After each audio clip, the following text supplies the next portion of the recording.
जादुई टोपी। ठंडी का मौसम था और शाम का समय था। जो क्रिस था वह अपने छोटे से घर में गर्मी कर रहा था और अपने घर में जो वस्तुएं थी, जो पुरानी वस्तुएं थी, उनको एक अटान पर इकट्ठा कर रहा था। तभी उसको अटान पर एक पड़ा हुआ संदूक दिखाई देता। जिज्ञासु होकर क्रिस ने उस संदूक को खोला तो उसमें से उसको एक टोपी ने काफी आकर्षित किया। वह उस टोपी को उठाकर एक पुराने से शीशे के पास में गया और उसी के सामने टोपी लगाई। टोपी लगाते ही उसका रूप बदल गया और उसको ऐसा लगा कि वह हवा में तैर रहा हो, और ऐसा ही हुआ, वह हवा में तैरने लगा। अब उसके दिमाग में एक युक्ति आती है। वह सोचता है, मैं एक सर्कस लगाऊंगा और ऐसी गजब की चीजें और जादू दिखाऊंगा जो आज तक किसी ने नहीं दिखाया होगा। वह टोपी क्रिस की जिंदगी कुछ ऐसे बदलने वाली थी जिसे कोई सोच भी नहीं सकता था। अब सर्कस की खबर पूरे शहर में बिल्कुल आग की तरह फैल गई और सर्कस देखने के लिए लोग दूर दूर से जमा होने लगे। छोटे छोटे बच्चे, अंकल, आंटियां, ये सभी लोग उसकी सर्कस को देखने के लिए आते थे। इन सभी हलचलों के बीच में थी एक बूढ़ी महिला जो कि सोचती है कि कुछ दिन पहले तो इस लड़के के पास कुछ नहीं था और अब इतना कुछ हो गया, यह कैसे संभव हो सकता है। अगले ही दिन उस उत्सुक महिला ने क्रिस का पीछा किया और उसके घर तक पहुंच गई और उसको टोपी उतारते हुए देख लिया। उसके टोपी उतारते ही वह एक साधारण व्यक्ति में बदल गया। बूढ़ी महिला ने उसकी टोपी चोरी करने के बारे में सोचा। एक दिन जब क्रिस अपने घर से बाहर निकला तभी उसकी अनुपस्थिति में वह बूढ़ी महिला उसके घर के अंदर जाती है और उसकी टोपी को चुरा लेती है। टोपी को चुरा कर वह सीधे अपने घर को जाती है और जैसे ही टोपी लगाती है वह एक सुंदर महिला में बदल जाती है और जादू दिखाने के लिए बाहर निकलती है। और यहाँ इधर जो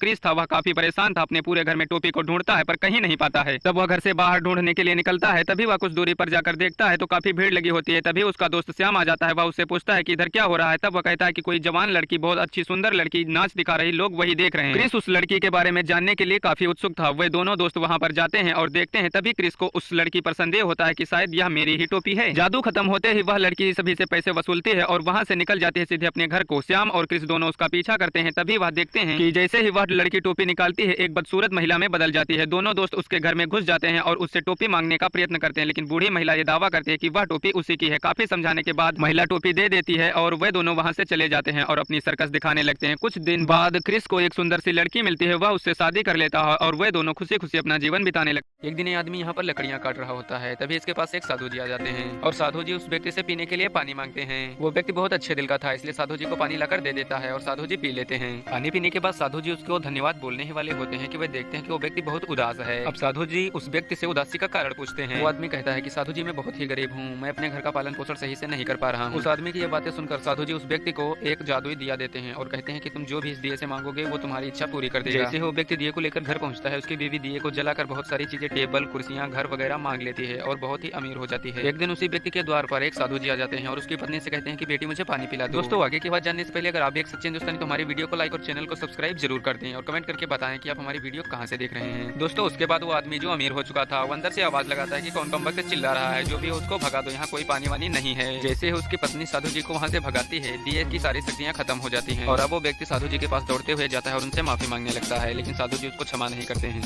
दोस्तों आज जंगल का राजा शेर सो रहा होता है। तभी एक चूहा आ जाता है और शेर के साथ मजे लेने लगता है। वो शेर के शरीर पर खूब दौड़ता है। शेर गुस्से में दहाड़ते हुए उठता है और उसको अपने पंजे में दबा लेता है। अब चूहा बहुत ज्यादा डर जाता है और शेर से माफी मांगने लगता है। वो कहता है कि महाराज आज मुझे आप छोड़ दीजिए, मैं कभी न कभी तो आपके काम आऊंगा ही। अब शेर चूहे के ऊपर और ज्यादा गुस्सा हो जाता है और कहता है कि भाग जाओ यहाँ से, नहीं तो मैं तुम्हें जिंदा खा जाऊंगा। एक दिन शेर जंगल में घूम रहा था, तभी शिकारियों ने उसको जाल में फंसा लिया। शेर को जाल में फंसा कर वे लोग अपनी गाड़ी को लेने चले गए। दोस्तों आगे की आवाज जानने से पहले अगर आप भी एक सच्चे हिंदुस्तानी है तो हमारी वीडियो को लाइक और चैनल को सब्सक्राइब जरूर कर दीजिए और कमेंट करके बताइए कि आप कहां से हैं। जैसे ही वे लोग वहां से जाते हैं चूहा तुरंत जाल के पास आ जाता है और शेर से कहता है कि महाराज आप चिंता मत कीजिए, मैं अभी जाल को काटूंगा। चूहा धीरे धीरे करके पूरे जाल को काट देता है और शेर भी मुक्त हो जाता है। शेर जाल से मुक्त होते ही चूहे को धन्यवाद बोलता है और कहता है कि अब से तुम इस जंगल में रह सकते हो, कहीं भी घूम सकते हो, जो मन हो वो कर सकते हो, आज से तुम इस जंगल के राजकुमार हो। और उन दोनों में बहुत अच्छी दोस्ती हो जाती है।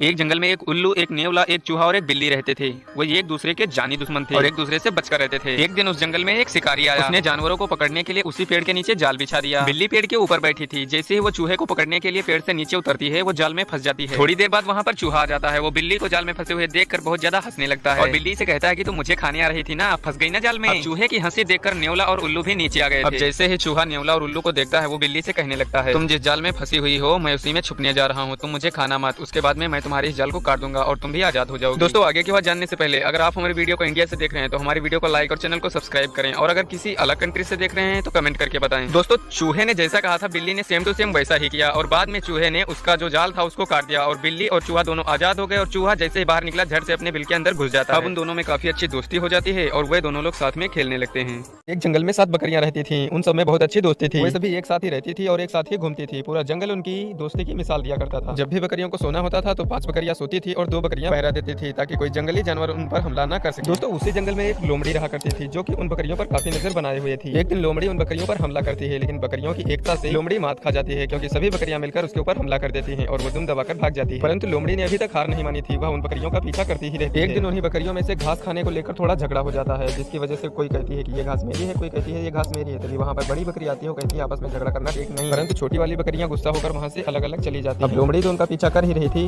उसको इसी मौके की तलाश थी। उसने सोचा कि बहुत सही मौका है इनको मारकर खाने का। वो धीरे करके सभी को मारकर खा जाती है। दोस्तों एकता की शक्ति को नकारा नहीं जा